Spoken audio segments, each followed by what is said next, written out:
exercice de fait en cette fin d'année. Alors, soit G un groupe fini d'ordre n. On tire deux éléments au hasard, indépendamment et de façon équiprobable. Bon, ok. Et soit P la probabilité que ces deux éléments commutent. Voilà. C'est ça qu'on va étudier. C'est ce nombre P en fonction du groupe G. Bon, c'est amusant. Ça veut dire qu'on va regarder quels sont les groupes qui sont les plus commutatifs possibles, les moins commutatifs possibles, etc. À quel point votre groupe commute. Voilà. Hein. Bon, c'est assez joli. Hein. On met un petit degré d'abélianité, en quelque sorte, dans le groupe. Groupe fini, évidemment. Alors, premièrement, on va supposer que G est non abélien. Parce que si G est abélien, évidemment, P, c'est égal à 1.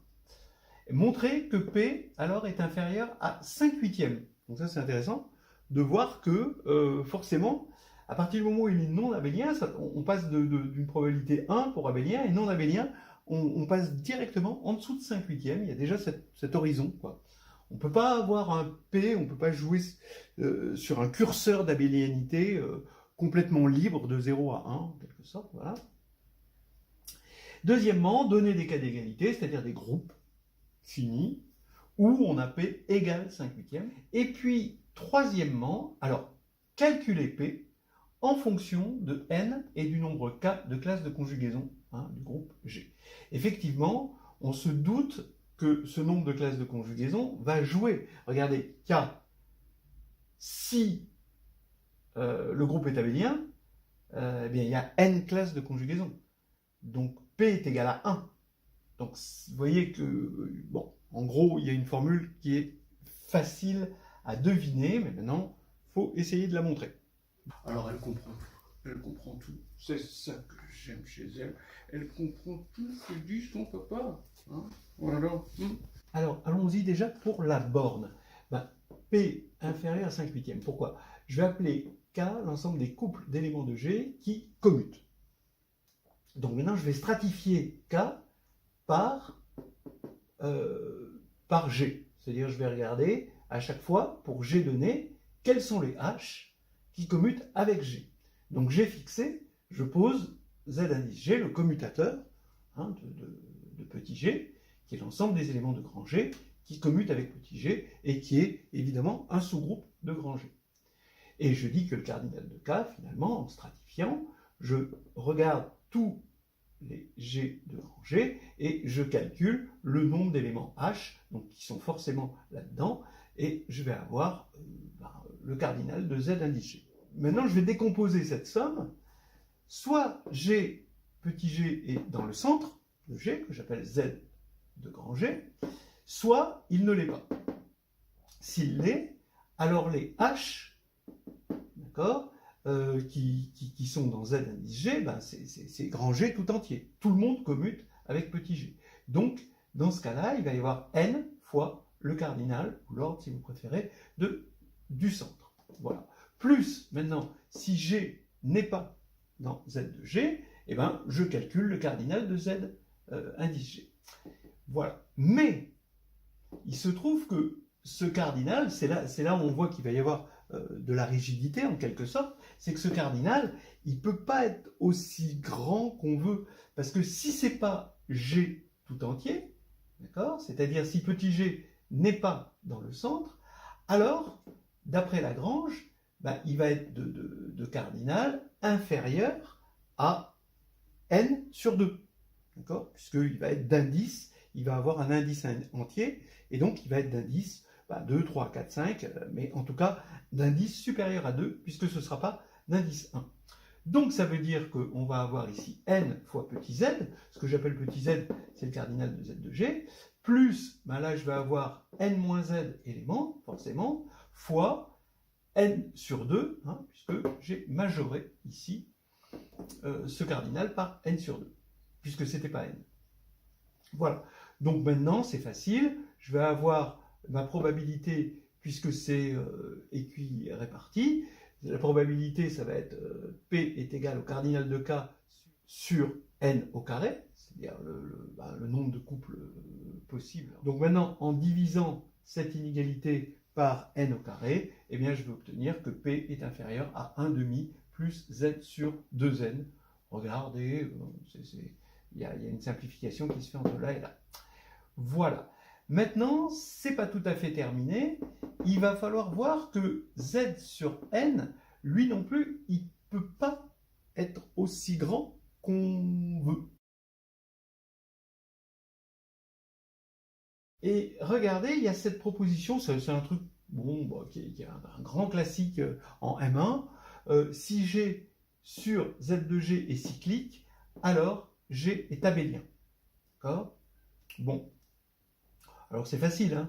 On part puisque G sur Z de G est cyclique, hein, alors on prend un groupe fini ici, hein, donc on va avoir un générateur, A bar, voilà, donc c'est A dans G tel que sa classe modulo grand Z engendre G sur Z de G, voilà, ce qui va faire que tout élément G dans grand G, modulo Z de G, il va être là-dedans. C'est-à-dire, il va être de la forme A puissance K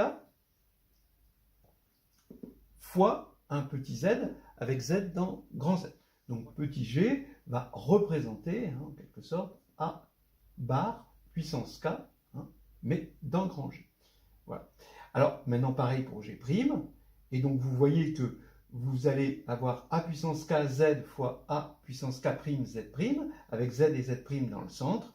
Et bien, G et G' commutent. Vous voyez, vous avez une commutation parce que c'est cyclique. Ça aurait été juste abélien, ça ne marchait pas. Vous voyez bien que vous allez avoir A puissance K, A puissance K', ça va faire A puissance K plus K', Z, Z', et donc c'est G', G. Voilà, donc ça c'est un classique qu'on vient de montrer. Mais maintenant, comme G n'est pas abélien, ça veut dire que G sur Z de G n'est pas cyclique, donc il est forcément d'ordre 4, parce qu'en ordre 2 et 3, on n'a que des groupes cycliques, parce qu'ils sont premiers, et c'est à 4 qu'on a un groupe non cyclique, Z sur 2Z, croix Z sur 2Z. Voilà. Donc ce qui veut dire que N sur Z est forcément supérieur ou égal à 4, puisque G est non abélien, et je reporte là-dedans, ça va faire P inférieur à 1,5 plus 1/8, et ça fait 5/8. Voilà. Élément neutre. Élément neutre. Alors maintenant, on nous demande le cas d'égalité. Trouver des cas d'égalité. Alors, forcément, si vous regardez, on a imposé deux inégalités. Les cas d'égalité correspondent à deux choses à la fois. Le centre Z de G est d'indice 4, serait vraiment d'indice 4, c'est-à-dire que le cardinal de G sur Z de G est vraiment égal à 4, et d'autre part, que Z indice G, donc le centralisateur de petit g, à partir du moment où G n'est pas dans Z de G, n'est pas dans le centre, alors il passe d'indice 1 ici à indice 2, mais 2 exactement. Voilà. Donc c'est ça qui va nous donner le cas d'égalité, vous regardez ça, et on va le trouver, ce 5/8, dans le cadre du groupe diédral, du groupe quaternionique. Pourquoi? Parce que qu'est-ce que c'est le groupe diédral? C'est le groupe du carré. D'accord? Donc il est constitué de 4 rotations et de 4 symétries. D'accord? Et les 4 symétries correspondent à des symétries médianes ou diagonales. Voilà. Donc vous avez les 1, 2, 3, 4. Voilà. Et les 4 rotations. L'ordre du groupe n égale 8. D'accord? Pour n égale 8. Le centre du groupe, c'est l'identité, évidemment, et moins l'identité, la rotation d'angle pi. Donc z égale 2. Voilà. Donc c'est bien l'indice 4. Et dès qu'on n'est pas dans le cas de figure où G serait l'identité ou moins l'identité, ils ont été ici, alors le commutant de G, et on vérifie qu'il est d'indice exactement égal à 2. Voilà. Donc, par exemple, qu'est-ce qu'il va y avoir? Une symétrie, par exemple, elle va commuter avec quoi? elle va commuter avec 4 éléments, c'est-à-dire le centre, d'accord? Donc ça fait déjà 2, plus elle-même, et elle-même fois moins elle-même, quoi, en quelque sorte. Voilà. Et ce qui fait 4 éléments, donc c'est bien l'indice 2. Pareil pour tout le reste. Hein, voilà. Ok, donc maintenant on a la même chose pour H8. Et c'est, bon, si vous ne connaissez pas, bon, bah voilà, hein, le groupe quaternionique. Qu'est-ce qu'il va avoir le groupe quaternionique? Il va avoir comme élément, c'est plus ou moins 1, plus ou moins I, plus ou moins J, et plus ou moins K. Voilà, avec des règles ici de multiplication. Et on va avoir, pareil, le centre, c'est plus ou moins 1, qui va être d'indice 4. Et puis, dès qu'on n'est pas dans le centre, eh bien, les gens, par exemple, avec I, qui c'est qui commute avec I, ben, c'est plus ou moins 1 et plus ou moins I. Voilà, c'est tout. Les autres ne commutent pas. Voilà, donc ça, c'est le groupe quaternionique. Si vous ne le connaissez pas, bon, ben, tant pis. Et maintenant, on peut faire quelque chose d'un petit peu plus général. On part d'un groupe abélien fini, qu'on appelle Z, et on va rajouter, donc ça c'est une technique qui s'appelle générateur et relation, deux éléments A et B, A2 égale tel que A2 égale E, B2 égale E, mais le commutateur de A et B n'est pas l'élément neutre, donc A et B ne commutent pas. Et on regarde le groupe engendré par tout ça, donc ça, on est en train de parler de la représentation d'un groupe par générateur et relation. Et là, on va avoir Z, ZA, ZB, ZAB. Et on vérifie que ici, on aura la même chose. Donc, on a construit comme ça, on arrive à construire eh bien, des groupes qui sont le non abélien, mais le plus abélien possible. On ne peut pas imaginer plus abélien que ça, hein, d'après, puisque la borne est atteinte. Voilà, c'est intéressant. Alors maintenant, c'est intéressant ce 5/8e, parce que regardez le 5/8e, le 8, n égale 8 ici pour D4 et H8, et 5, c'est exactement le nombre de classes de conjugaison. Pourquoi? Parce que les classes de conjugaison, par exemple pour D4, ça va être l'élément neutre, une classe à elle toute seule, moins l'identité, une classe à elle toute seule, ça fait 2. Et puis, les deux rotations d'ordre 4, ça fait 1. Les deux symétries diagonales, ça fait 4. Et les deux symétries médianes, ça fait 5. Voilà. Et donc, on a 5 sur 8. Donc là, on a envie de dire, pareil ici, hein, on a 1, moins 1, plus ou moins I, plus ou moins J, plus ou moins K, ça fait 5. Hein. Donc 5 classes de conjugaison, et la probabilité est 5/8e. Donc on a envie de prouver que la probabilité, hein, P, est égale au nombre de classes de conjugaison, petit k, sur n. K sur n, tout simplement, tout bêtement. Et si vous n'avez pas déjà trouvé, je vous suggère d'essayer de chercher avec la formule de Burnside. Hein. Alors il faut trouver la bonne action et voir que, utiliser le fait que le cardinal, le nombre d'orbites, hein, donc on a un groupe fini qui agit sur un ensemble fini, le nombre d'orbites, c'est la moyenne des invariants pour petit g. Donc, essayez de mettre Z indice G dans cette histoire et trouver l'action qui va bien et qui va prouver que petit p est égal à K sur n. On fait ça tout de suite. Action de groupe, action de groupe, action de groupe. Oh, je suis une bonne chienne. Alors, donc on a G qui agit par conjugaison sur lui-même. C'était assez naturel de regarder cette action-là. K, ça va être le nombre de classes de conjugaison, du coup, c'est-à-dire le nombre d'orbites de cette action. Hein, le nombre les classes de conjugaison, hein, de G, c'est le nombre d'orbites, hein, de l'action de G quand il agit par conjugaison sur lui-même. Donc on applique la formule de Burnside. Hein, donc le nombre d'orbites, c'est la moyenne des invariants pour chaque petit g, hein, dans grand X. Donc ça, c'est Burnside. Alors, qu'est-ce que c'est que les invariants, bah, c'est xg, c'est l'ensemble des h d'un grand G, par définition, tel que, pour l'action de conjugaison, disons, tel que GH-G-1 est égal à H. Mais GH-G-1 égale à H, ça revient à dire que HG égale GH. Donc c'est exactement le centralisateur de petit g, le sous-groupe qu'on a utilisé tout à l'heure.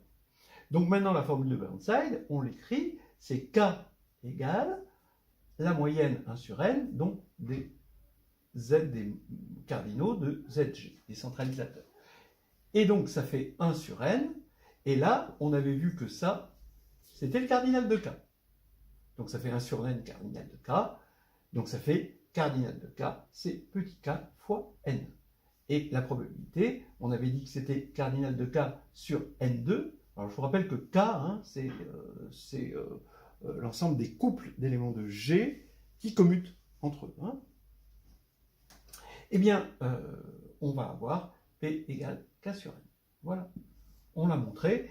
Et du coup, ça veut dire que le nombre de classes de conjugaison indique, hein, donc le rapport entre le nombre de classes de conjugaison et l'ordre de groupe, ça indique, c'était quelque chose d'assez intuitif, mais là maintenant on en est sûr, ça indique la probabilité qu'on a que deux éléments commutent. Alors par exemple, ça peut devenir intéressant si on regarde des matrices, hein, dans le groupe linéaire, ou si on regarde des permutations, on les prend au hasard, de façon équiprobable, et quelle est la probabilité pour que deux éléments commutent. Et ça, c'est intéressant, et on peut regarder les comportements asymptotiques. On fera ça pour le plaisir et pour les fêtes dans une autre vidéo. Alors elle comprend. Le lemme du berger. Le lemme.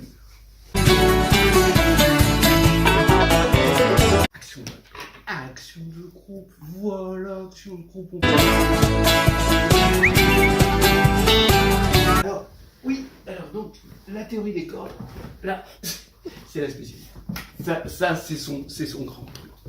Là, la théorie des cordes, elle en va pas, parce que c'est quand même une théorie un peu controversée. Hein, mais en fait, je pense qu'elle a raison. Elle a raison. Attention, attention, la théorie des cordes. Qu'est-ce qu'on en pense de la théorie des cordes?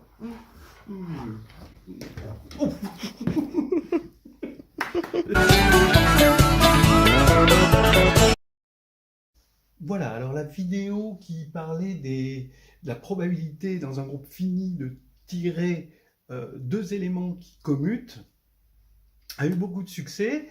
J'en profite pour dire une première chose. Bah oui, on m'a fait remarquer qu'à un moment j'ai dit pour désigner l'ensemble des éléments qui commutaient avec un élément fixé petit g, j'ai appelé ça le commutateur, alors que ça aurait dû être le centralisateur. Effectivement, my bad, il faut respecter la terminologie.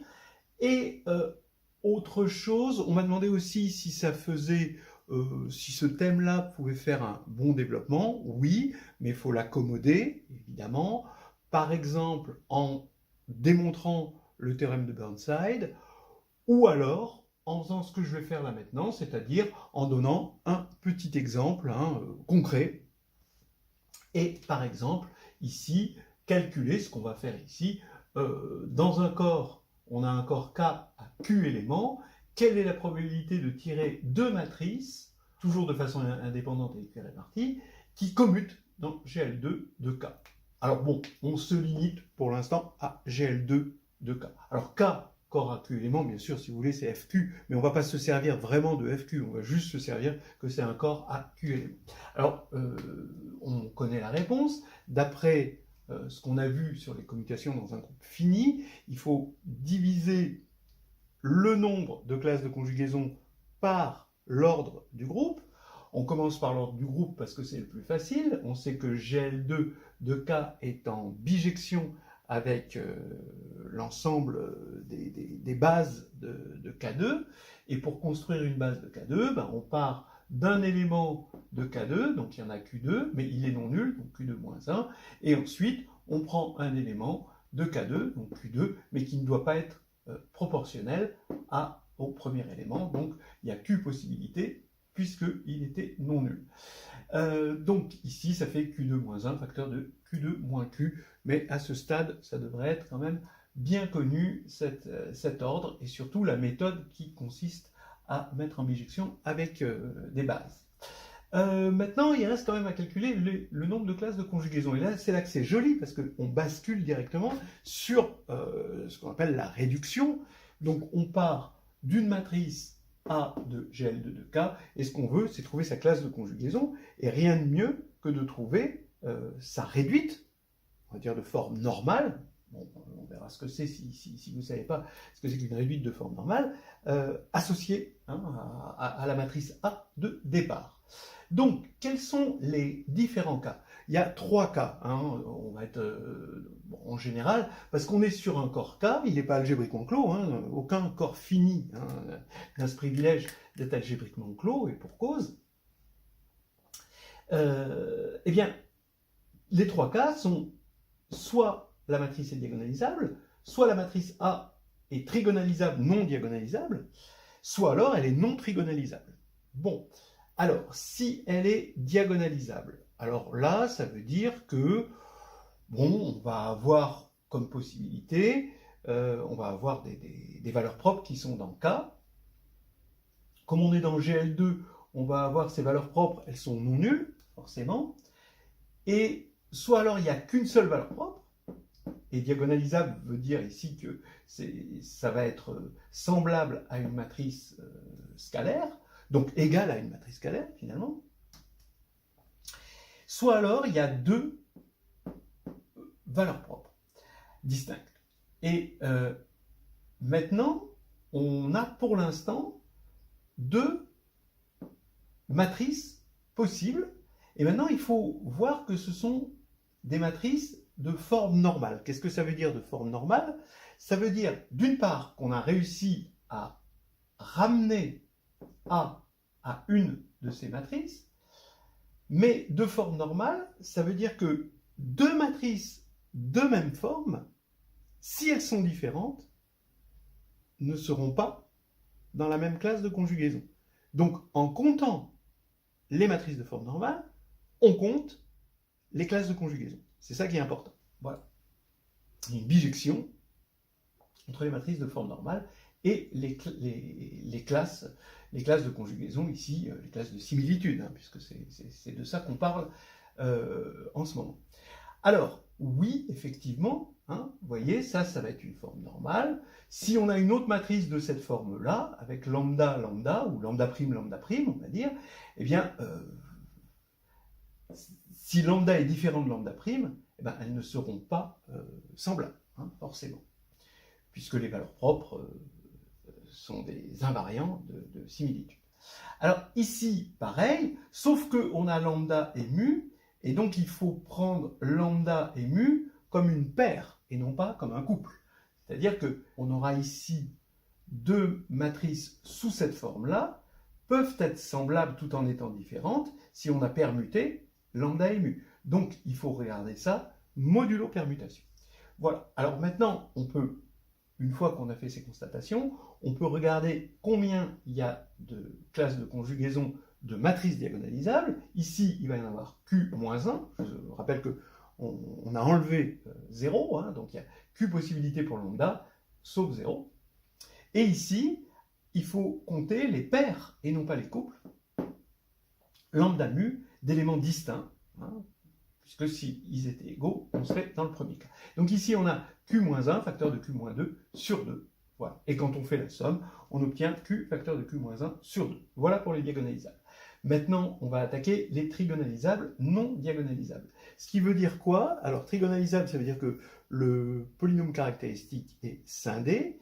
Et non diagonalisable, ça veut dire, entre autres, ici, qu'il ne peut pas être scindé simple. Donc la seule possibilité, c'est qu'il soit sous la forme x moins lambda au carré. D'accord? Quand x moins lambda au carré. Donc, il est trigonalisable, il va se mettre sous la forme 0, lambda, 0, epsilon, lambda.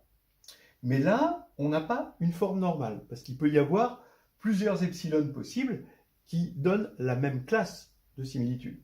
Donc, on se ramène ici en multipliant multipliant à gauche par cette matrice-là et à droite par son inverse, donc en ayant une matrice semblable. Donc, bon, bien sûr, hein, ici, hein, multiplier à gauche hein, par ça, ça veut dire c'est multiplier les lignes par epsilon. Donc, on aurait ici lambda epsilon, 0 epsilon lambda, et là, c'est les colonnes. Donc ici, on aurait lambda 0 et 0 epsilon moins 1. Donc là, on aurait 1 et le epsilon qui disparaît, qui viendrait de là. Donc ici, on a lambda 0, 1, lambda. Voilà. Et là, on a effectivement une forme normale. D'abord, on a vu qu'on pouvait se ramener de là à là. Donc c'est un bloc de Jordan, hein, pour ceux qui connaissent. Et d'autre part, si on a deux matrices de cette forme-là, donc lambda 0, 1 lambda et lambda prime 0, 1 lambda prime, si elles sont différentes, alors elles ne sont pas semblables. Ben oui, puisque la première a pour polynôme caractéristique x moins lambda carré et la seconde x moins lambda prime carré. Donc c'est pas pareil. Et donc ça nous permet, hein, c'est comme ça qu'on compte les classes de conjugaison, on n'a plus qu'à compter les formes normales. Et bien les formes normales, il y en a combien? Autant qu'il y a de lambda, mais attention, lambda doit être non nul, donc il y en a q-1. Donc pour l'instant, on a comptabilisé tout ça, sauf que ben, K n'est pas algébriquement clos, c'est ce qu'on disait, et il va y avoir les non trigonalisables.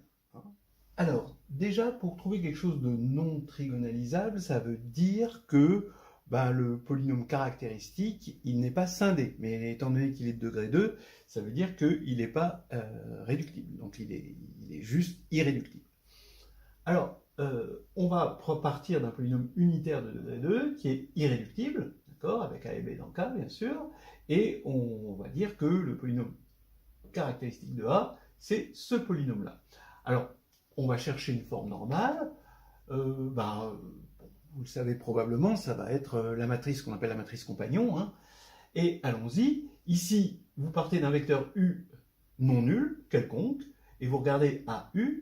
Eh bien, AU, j'affirme que UAU est une base de K2. Pourquoi? Parce que il y a bon nombre d'éléments, et c'est une partie libre. Parce que si ce n'était pas une partie libre, comme U est non nul, AU serait proportionnel à U, et donc lambda serait une valeur propre de A. Or, il n'y a pas de valeur propre qui soit dans K pour A, hein, puisque le polynôme caractéristique est irréductible. Donc, on a bien une partie libre, donc une base, et dans cette base, eh bien, l'endomorphisme qui représente A, ou que A représente, si vous préférez, va s'écrire comme ça. Donc, U, son image, ben, c'est AU, donc c'est le second vecteur. Donc, U, c'est le premier vecteur qui va vers le second vecteur. Et AU, eh bien, va avoir pour image par A de U. Mais par Cayley-Hamilton, A de U plus petit a grand AU plus BU, identité U si vous voulez, est égal à 0. Donc ici, on va avoir moins BU moins AU. Voilà. Donc on tombe sur ce qu'on appelle ici la matrice compagnon, qui est une jolie forme normale. Alors, pourquoi c'est une forme normale? Parce que si on prend un autre couple, au lieu de AB, on prend A'B', et si A'B' en tant que couple est différent du couple AB, alors ben, on n'aura pas le même polynôme caractéristique, puisque le polynôme caractéristique de ça, forcément, c'est x2 plus ax plus b, vous pouvez le vérifier, et n'ayant pas le même polynôme caractéristique, ça ne peut pas être semblable. Donc on a bien, hein, ça compte bien les classes de conjugaison, ou si vous préférez, les classes de similitude de matrices dont les polynômes caractéristiques sont irréductibles. Et donc, il va y en avoir combien? Alors, attention, pas Q2, parce qu'il ne suffit pas de dire je vais prendre A et je vais prendre B. Ben oui, il faut prendre A et B de sorte à ce que ce polynôme soit irréductible. Alors, à partir du moment où il est irréductible, hein, il n'y a pas de problème. On ne se pose pas le problème, est-ce que 0 est valeur propre, puisque 0 n'est pas valeur propre. On a B est forcément différent de 0. Voilà. Alors, regardons comment faire pour trouver les polynômes irréductibles unitaires de degré 2. Ben, on prend tous les polynômes unitaires de degré 2, il y en a Q2. Donc effectivement, on a Q choix pour A et Q choix pour B.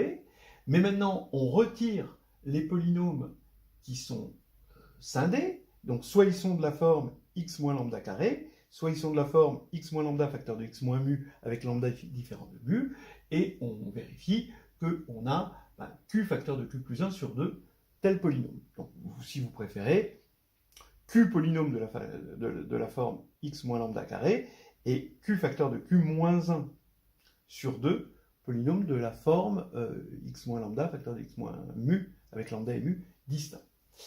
Vous voyez que la factorialité, hein, qui demande une unicité à permutation près, est importante dans ce calcul-là. Donc on n'est jamais loin, finalement, de la factorialité de k de x.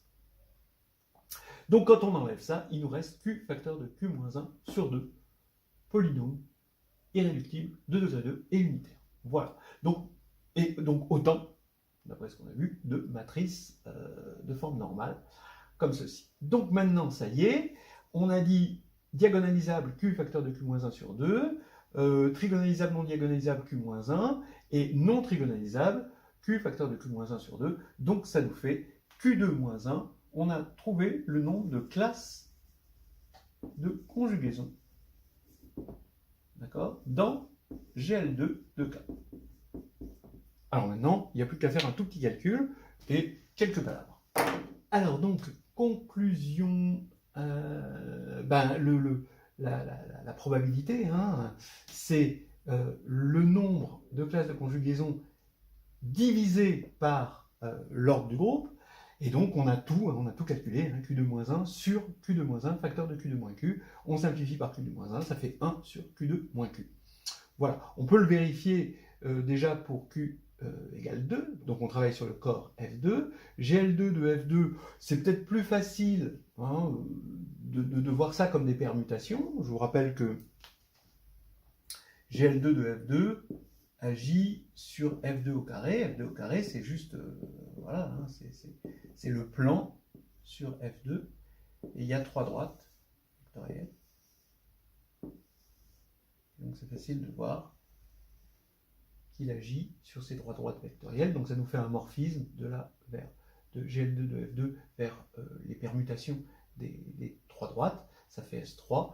Et c'est facile avec un argument de cardinalité et un petit lemme de vérifier que c'est un isomorphisme. En tout cas, hein, donc ça c'est dans Carnet de voyage en Analystan, hein, ça s'est fait là-dedans, et ça vous le trouverez dans Histoire hédoniste de groupe et de géométrie chez Calva-Gémonier.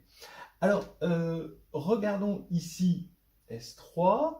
S3, vous avez l'élément neutre, 3 transpositions, et puis 3 cycles, c'est son carré. Et donc, regardons, on peut faire le calcul complètement à la main quand on est dans S3.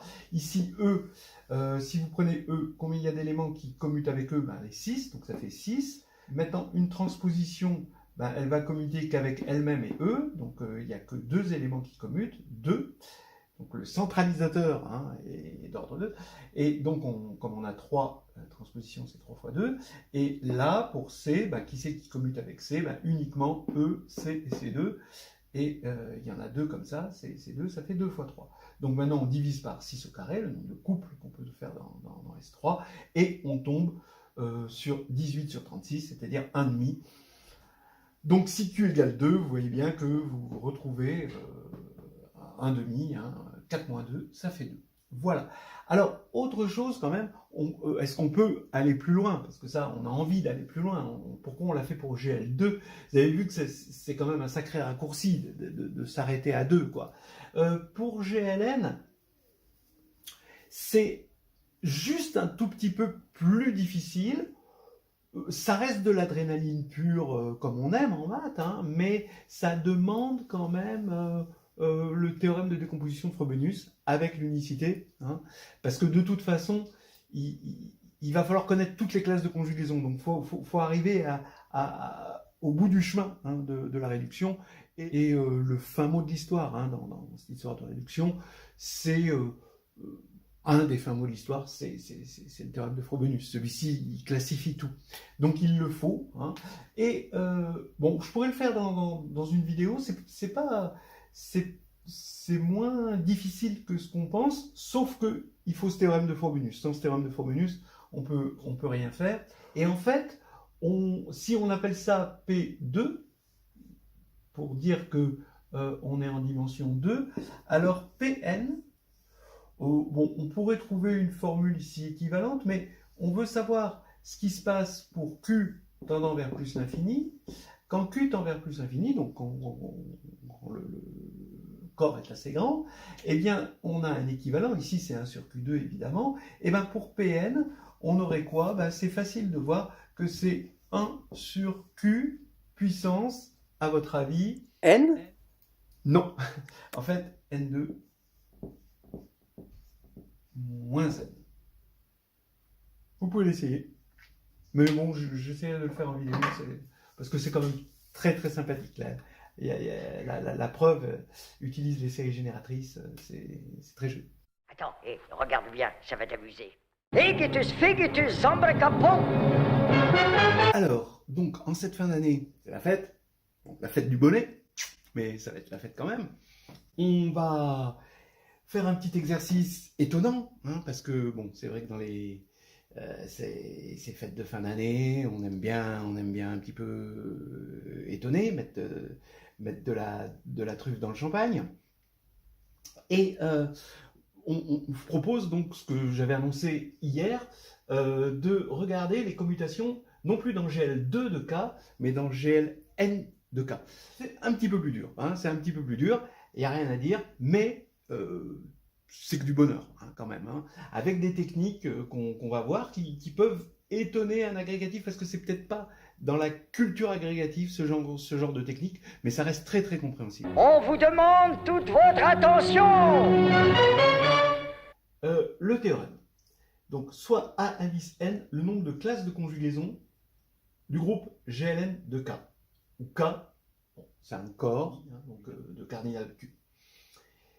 Eh bien, l'idée, c'est pas forcément de calculer A indice n, c'est de calculer la série génératrice des AN.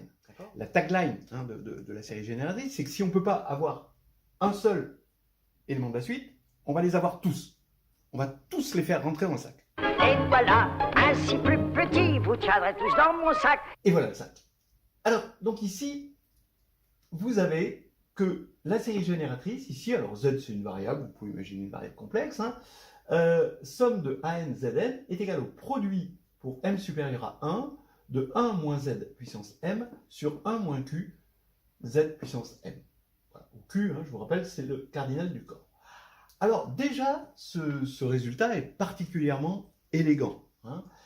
Si, au lieu de regarder les classes de conjugaison dans le groupe GLN de K, si on avait regardé les classes de, on va appeler ça les classes de, bon, ça c'est les classes de similitude, hein, mais les classes de similitude dans les matrices Mn de K, d'accord, donc ici, on aurait eu un AN tilde, hein, d'accord, avec AN ici, si on prend les matrices, donc on accepte les nombres inversibles, hein, c'est ça, eh bien, on aurait eu ça. Voilà, hein, donc on aurait eu le produit des 1 sur 1 moins Q, Z puissance M. Alors ça, c'est quand même vraiment intéressant et assez curieux. Déjà, je parlais un tout petit peu de ce résultat. C'est qu'on a l'habitude de ce qu'on appelle des fois la caractéristique 1. C'est-à-dire, qu'est-ce qui se passe sur le corps à un élément? Ça ne veut rien dire. C'est juste une projection abstraite. Mais si Q égale 1, normalement, hein, c'est un principe général, on doit retomber sur le groupe Sn.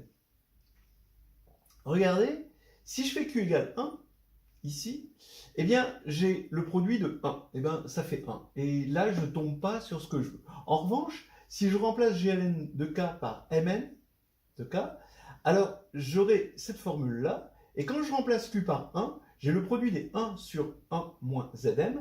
Et ceux qui connaissent savent que ce produit-là, c'est la somme des Pn Zn, où Pn, c'est le nombre de partitions du nombre n. Voilà. Et le nombre de partitions de n, c'est exactement le nombre de classes de conjugaison, d'accord, du groupe Sn.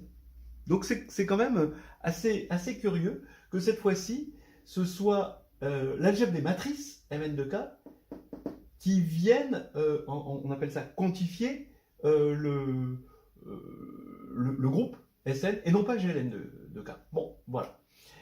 Du coup, grâce à cette formule, on peut avoir AN concrètement, mais disons que la formule ne sera pas jolie et je ne vais pas la détailler. Hein. En revanche, on gardera au maximum cette formule parce que celle-ci est particulièrement élégante. Walkity pockety walkity walk, abracabradabranach. Et grâce à cette formule, on va obtenir la probabilité que deux matrices de GLN de K qui sont choisies indépendamment et de façon équiprobable, d'accord, commutent. Eh bien, on va voir que quand Q tend vers l'infini, ça va être équivalent à 1 sur Q puissance N2 moins 7. C'est comme ça, c'est joli, c'est festif, c'est la fête du bonheur. Walkity pockety walkity walk, abracabradabranach. Ok, alors maintenant, regardons ce qu'on avait vu pour n égale 2. Donc on va regarder l'exemple. Pour n égale 2, on veut donc avoir A2, on veut avoir le terme en Z2 de ceci. Comme c'est le terme en Z2, c'est pas la peine de regarder les produits plus grands hein, pour M strictement supérieur à 2, ça sert à rien. Pour M strictement supérieur à 2, on va rien avoir de plus comme information sur le terme en Z2. Donc il suffit de regarder 1 moins Z, facteur de 1 moins Z2, sur 1 moins QZ, facteur de 1 moins QZ2. Donc je regarde ça comme une série, donc je garde le 1 moins Z, 1 moins Z2, et là je développe ça comme une série, 1 plus QZ, plus Q2 Z2, plus QK ZK, hein, et là 1 plus QZ2, plus... Et puis après je ne m'intéresse pas aux autres termes, parce que ça ne va rien me donner en Z2. Et donc là quand je fais le produit, je vais avoir, quel est mon terme en Z2 ? Je vais avoir 1 fois 1 fois 1 fois Z2, donc ici j'ai Q. Ensuite 1 fois 1 fois Z2 ici fois 1, donc là j'aurai Q2. Ensuite 1 fois moins Z2 fois 1 fois 1, donc là c'est moins 1. Et moins Z, alors là je suis obligé d'avoir moins Z fois 1 fois QZ fois 1, donc là c'est moins Q. Et là vous voyez que c'est vraiment très simple. On obtient ce qu'on avait trouvé, hein, c'est-à-dire A2 égale Q2 moins 1. Hein. Et on peut avoir très facilement A3, A4, etc. Et même se donner une formule générale pour AN, mais qui ne va pas être illuminante. Hein. Vous voyez qu'il y a des moins. Donc à partir du moment où il y a des moins, c'est une formule combinatoire. C'est bien quand il n'y a que des plus, hein, les formules combinatoires. Hein. Bon, et donc ce qui nous fait que P2, eh bien c'est, on l'avait dit la dernière fois, ça va être Q2 moins 1, donc le nombre de classes de conjugaison, sur le cardinal du groupe. Donc Q2 moins 1, facteur de Q2 moins Q, et donc ça c'est équivalent à 1 sur Q2. On retrouve ici pour n égale 2, le cas particulier. Walkity pockety walkity walk, abracabradabranach. Alors c'est parti pour la preuve. On part du théorème de décomposition de Frobenius sur GLN de K, hein, modifié sur GLN de K plutôt que Mn de K. Ça veut dire quoi? On prend une matrice A, alors on peut lui associer des polynômes. Si ça peut vous indiquer des choses, le P1 sera le polynôme minimal, le produit des PI, ça va être le polynôme caractéristique hein, de A, et donc des polynômes unitaires, uniques, si PI plus 1 divise PI, ça ressemble au théorème de structure des groupes abéliens finis, si vous connaissez, et donc tel que A est semblable à la matrice B, si et seulement si, on peut associer les mêmes polynômes. Voilà, qu'on appelle les invariants de similitude, polynômes invariants de similitude. Et réciproquement, si on impose que la somme des degrés des pays est égale à n, puisque de toute façon le produit des pays c'est le polynôme caractéristique, donc il faut bien que la somme des degrés soit égale à n, alors on peut trouver une matrice A qui a pour invariant ces polynômes-là. Donc ça va être une matrice diagonale par bloc, et ces blocs, c'est le bloc compagnon de P1 jusqu'à PK. Voilà, donc il y a K blocs. Voilà, et bien sûr, hein, ce qu'il faut pour que, donc la petite variante, quand on est sur GLN, étant donné que le produit des pays est forcément le polynôme caractéristique de A, et pour que ce soit dans GLN, il faut que X ne divise pas PI. Voilà. Donc maintenant, ça veut dire que les classes de conjugaison vont pouvoir être comptées par des ensembles de uplet de polynômes unitaires, hein, à coefficient dans K, qui se divisent successivement, d'accord, et tel que x ne divise pas pi. D'ailleurs, il suffit que x ne divise pas P1. Hein. Alors, ben maintenant, ça veut dire que AN, le nombre de classes de conjugaison qu'il y a là-dedans, eh bien, ou le nombre de classes de similitude, ça va être l'ensemble de ces uplets. Alors donc K n'est pas fixé, on peut prendre K comme on veut. Bon, en fait, K, il peut aller de 1 à N. Donc c'est l'ensemble des uplets de polynômes unitaires, avec x ne divisant pas PI, PI plus 1 divise PI, et la somme des degrés des PI est égale à N. Voilà. Alors là, comme ça, on peut bricoler, mais c'est mieux d'utiliser la factorialité de K de x, de la note polynôme. Effectivement, à un uplet de PI, je vais associer QJ lambda J, où QJ c'est un polynôme irréductible, lambda J une partition. Alors qu'est-ce que c'est qu'une partition? Bah, c'est des entiers strictement positifs en ordre décroissant. Voilà. Et tel que la somme des lambda K J degré de QJ est égale à N.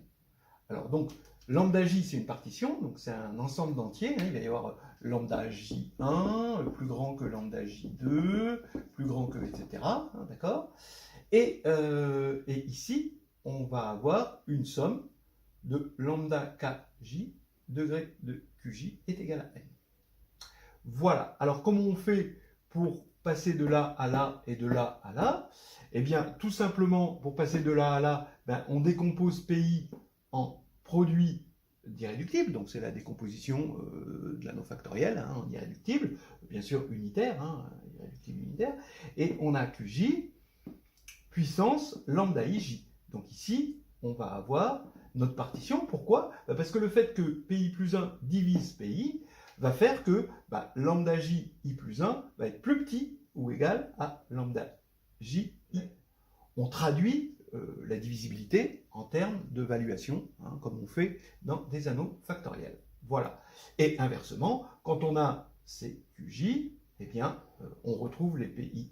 Et donc, on a une bijection hein, entre les deux, parce qu'on a un anneau factoriel, et on vérifie que cette condition correspond exactement à celle-ci. Voilà. Donc maintenant, on a trouvé une façon d'exprimer les AN. AN, c'est le cardinal de l'ensemble des QJ lambda J. Alors bien sûr, il faut que X ne fasse pas partie des irréductibles ici. Donc ici, on a des polynômes irréductibles. Partition. X ne fait pas partie des polynômes irréductibles admissibles, d'accord, à cause de ça. Et on veut que la somme hein, de ces lambda Kj degré de Qj soit égale à N. Alors irréductible, quand je dis irréductible, depuis le début, c'est irréductible sur K, évidemment. Voilà, et bien ça y est maintenant, on va pouvoir le dire sous forme de série génératrice. Walkity, pockety, walkity, walk, abracabradabranach. Alors d'abord, je vais appeler I l'ensemble des polynômes irréductibles unitaires de K de X, avec Q bien sûr différent de X, à cause de ça, et ID, ceux qui sont de degré D, petit i indice D, ce sera le cardinal de ID, qui est évidemment fini, hein, puisque tout ça c'est fini, hein, dès qu'on fixe un degré, c'est fini. Bon, alors regardons ce produit de série géométrique. Hein. Donc là, c'est une série géométrique, hein, de raison ZD, Z2D, Z3D, etc., qui commence toujours par 1, et on veut regarder dans ce produit, quand on développe ce produit, le terme en Z puissance, par exemple, 4D. Eh bien, je veux vous convaincre que ça revient à chercher le nombre de partitions, donc c'est exactement le nombre de partitions de 4. Hein. Alors pourquoi? Parce que ici, vous allez prendre quoi? Vous allez avoir ici 1 pour 1 fois 1 fois 1 fois 1, et ici vous allez avoir le Z puissance 4D qui vous attend ici, donc ça correspond à la partition juste 4 de 4. 3, 1, vous allez avoir Z3D et là 1. Mais là, regardez quand il y a multiplicité, là vous avez 2 fois 2, ça veut dire qu'on va aller chercher dans cette série, mais on va chercher ce terme-là. Ensuite, 2, 1, 1, va correspondre à, alors, Z, le 2 va correspondre à celui-ci, quand on va multiplier ça, et là, 1, 1, ça correspond à cette série géométrique, mais ce terme-là, le deuxième terme, parce qu'on a une multiplicité 2. Effectivement, on va avoir du z puissance 4d quand on va développer ça fois ça, et le reste, c'est que des 1. Et puis ensuite, 1, 1, 1, 1, ben ça va être dans cette série-là, le terme z puissance 4d qu'on va multiplier que par des 1. Voilà. Donc, je vous garantis, et je vous fais confiance que vous pouvez le vérifier, hein, que le coefficient en z puissance n, ça va compter toutes les partitions lambda telles que somme de k lambda k fois d est égale à n. C'est exactement la même chose. Bien. Alors, maintenant, c'est la même chose, sauf que à n, il va falloir, donc on a vu avec les partitions, mais maintenant, il va falloir globaliser au niveau, là on a fixé Q, hein, de degré D. Maintenant, on va prendre Q quelconque. Hein. Il va falloir, pour avoir la somme de AN, ZN, regarder donc, ceci. On veut que la somme des lambda k j degrés de QJ soit égale à N. Donc ça va être le produit pour Q dans I, du produit pour M supérieur à 1, de ceci. Donc c'est exactement ce que j'ai fait là, mais là c'était pour un Q fixé de degré D. Et maintenant, donc ça j'écris exactement ça, mais maintenant je fais juste le produit de tout ça pour tous les Q possibles. Et effectivement, cette condition va correspondre exactement au fait que AN, c'est le terme en Zn de ce grand produit. Pockety, pockety, walkety, walk, abracabradabranach.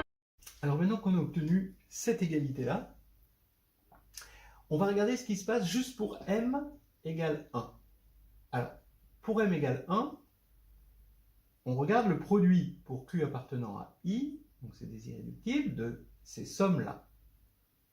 Z puissance S degré de q. Ben oui, mais qu'est-ce qu'on compte? Quand on regarde le terme en Z puissance K, là-dedans, ben, on compte en faisant ce produit-là et en développant ce produit, exactement l'ensemble des polynômes irréductibles munis d'une multiplicité. Et le fait qu'on regarde le terme en z puissance k, il faut que la somme de la multiplicité fois le degré soit égale à k. Donc ça veut dire qu'on est en train de regarder les polynômes unitaires qui se décomposent dans i, par l'unicité de la factorisation en polynôme irréductible. Voilà. Alors, ce que j'appelle pk, donc c'est l'ensemble des polynômes unitaires de degré k, mais qui se décomposent dans i, donc tel que x ne divise pas p. Mais ça, c'est très facile à calculer, le cardinal de ça. Donc vous allez avoir k-1 terme où vous êtes libre de choisir votre coefficient. Donc votre coefficient, vous le choisissez parmi q éléments. Et le dernier coefficient, lui, il doit être non nul. Hein, parce que x ne divise pas. Le coefficient de degré 0, lui, il est non nul. Donc c'est q-1. Donc ça fait que cardinal de pk, forcément, c'est q puissance k-1, facteur de q-1. Donc maintenant, on a cette égalité-là. Ça est égal à ça. Bon, j'ai mis 1 à part parce que ici, je fais démarrer k en 1.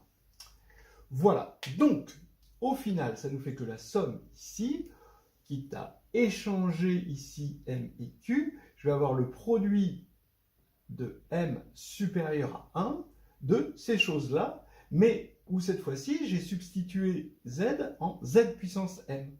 Donc là, je mets un z puissance m ici. Voilà. Et ensuite, ici, je vais décomposer en deux séries géométriques. Vraiment, c'est très facile. Une de premier terme 1, l'autre de premier terme moins z puissance m, et de raison qz. Et donc, ça fait ce produit. Et donc, j'ai démontré déjà la première formule. C'est quand même assez chouette. Walkity, pockety, walkity, walk. Abracabradabranag. Donc on reprend maintenant la formule qu'on vient de prouver et on va l'exploiter pour voir le comportement asymptotique de la suite AN.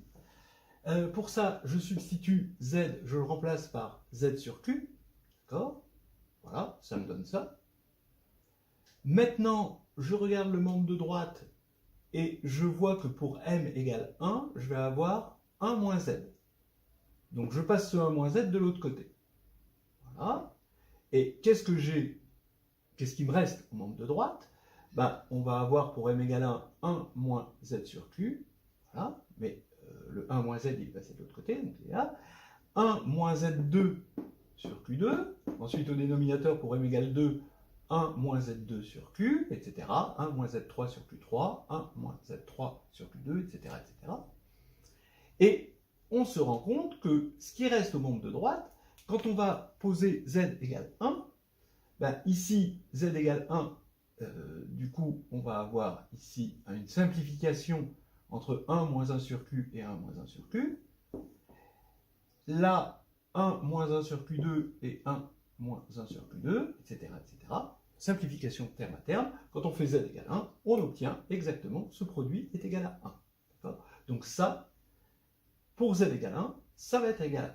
Mais maintenant, le membre de gauche, quand on développe, on obtient une somme de AN plus 1 sur QN plus 1 moins AN sur QN ZN. D'accord? Et donc, pour Z égale 1, ça va donner 1. Mais pour Z égale 1, le membre de gauche, c'est la série AN plus 1 sur QN plus 1 moins AN sur QN, donc la suite AN sur QN, ce qui veut dire que la limite de la suite de AN sur QN, c'est 1. Donc le comportement asymptotique de AN, c'est QN. Voilà. Alors maintenant, on avait parlé de probabilité pour que deux matrices commutent. Il faut faire AN sur le cardinal du groupe entier. Donc au final, on a Pn qui est équivalent, le numérateur AN est équivalent à Qn, le dénominateur, l'ordre du groupe équivalent à Q puissance N2, hein, Qn fois Qn fois Qn n fois, et donc ça fait du 1 sur Qn2 moins n. Walkity, pockety, walkity, walk. Abracabradabranag. Alors, ça nous fait quoi au final? Ben, on a fait ce qu'on appelle de la combinatoire quantique. C'est quoi de la combinatoire quantique? C'est de la combinatoire avec des séries génératrices où on compte des choses, mais quantique, dans le sens qu'il y a une variable qui s'appelle petit q, et quand q égale 1, ça ressemble beaucoup à de la combinatoire classique. Voilà, comme on avait dit un petit peu au début. Voilà, eh bien, c'est joli, c'est magnifique. Bon, c'était un petit peu plus chaud que d'habitude, puis ça allait un peu plus vite. En même temps, le résultat était assez ambitieux, donc c'est un peu normal. Je vous laisse vérifier, j'ai dû laisser des petites miettes à droite à gauche, mais quand même, c'est quand même une belle fête.